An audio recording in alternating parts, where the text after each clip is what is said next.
میں doctor Farkhanda associate professor شعبہ اردو۔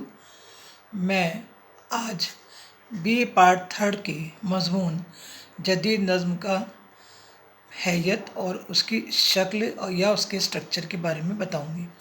اس سے پہلے میں نے جدید نظم کا ارتقاء کیسے ہوا اس پر اظہار خیال کیا تھا۔ مختصر طور پر میں ابھی اسی بارے میں کچھ بتا رہی ہوں۔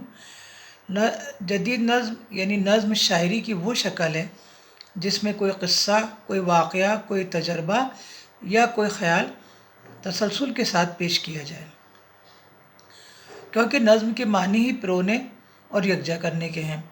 اردو میں نظم پہلے بھی موجود تھی، مگر اسے پابند نظم کہنا چاہیے۔ اس میں بحر و قافیہ کی پابندی لازم تھی۔ قصیدہ، مرثیہ اور مثنوی نظم ہی کی مختلف قسمیں ہیں۔ ان میں قافیہ اور بحر دونوں ہوتے ہیں، لیکن نظم میں تسلسل بیان کی شرط ہے، یعنی خیال یا معنی کے اعتبار سے اس میں تسلسل ہو اور ایک شعر دوسرے شعر سے پیوست ہوتا چلا جائے۔ جس طرح نظم کے موضوعات لامحدود ہیں، اسی طرح اس کی شکلیں بھی بے شمار ہیں: مثلث، مسدس، مربع، مخمس وغیرہ۔ دراصل جدید نظم کی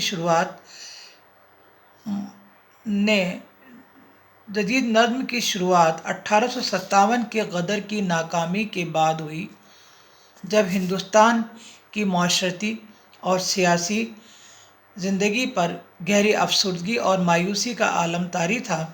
تہذیب و تمدن میں انقلابی کیفیت پیدا ہو رہی تھی اور شعر و ادب کی قدیم روایات دور حاضر کی ضرورتوں اور تقاضوں کی تکمیل کے لیے ناکافی تھی۔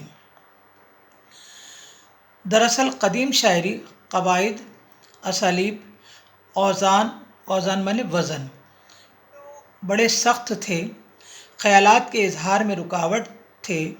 1857 کے بعد سیاسی، سماجی، تہذیبی، ادبی تبدیلیاں رونما ہونے لگیں تو شاعری کے روایتی اصولوں میں بھی تبدیلیاں محسوس ہونے لگیں۔ انگریزی ادب میں بھی تبدیلیاں رونما ہو رہی تھیں، تو ہمارے ادیب شاعروں نے بھی ان تبدیلیوں کو تسلیم کیا اور یہ سوچا کہ ہمارا اردو ادب بھی ان تبدیلیوں کو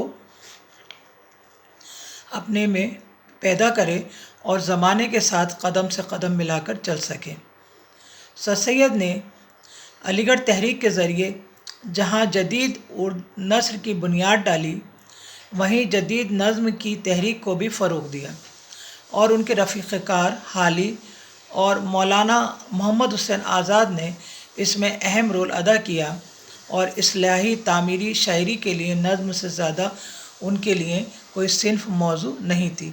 یعنی سر سید تحریک کا ایک مقصد تھا کہ عوام کو بیدار کرنا، ان کے دلوں میں تعلیم کے لیے بیداری پیدا کرنا۔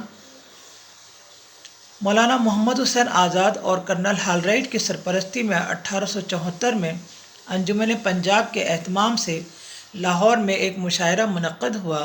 مولانا آزاد نے نظم کی اہمیت پر تقریر کی۔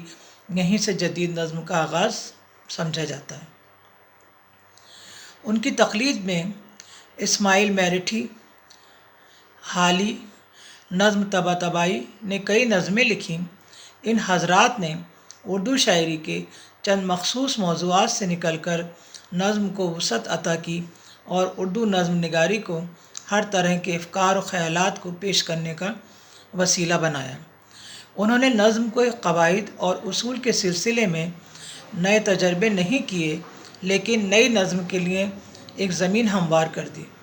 حالی نے مسدس، مد و جزر اسلام، چپکی دار اور بیوہ وغیرہ نظمیں لکھیں۔ عبدالحلیم شرر نے رسالہ دلگداز میں جدید اردو نظم پر مضمون لکھے، اور سر عبدالقادر نے رسالہ مخزن میں مضمون لکھے۔ انہوں نے جدید نظم نگاری کی ترقی میں نمایاں طور پر حصہ لیا، اور یہیں نئے حیاتی تجربے کیے گئے۔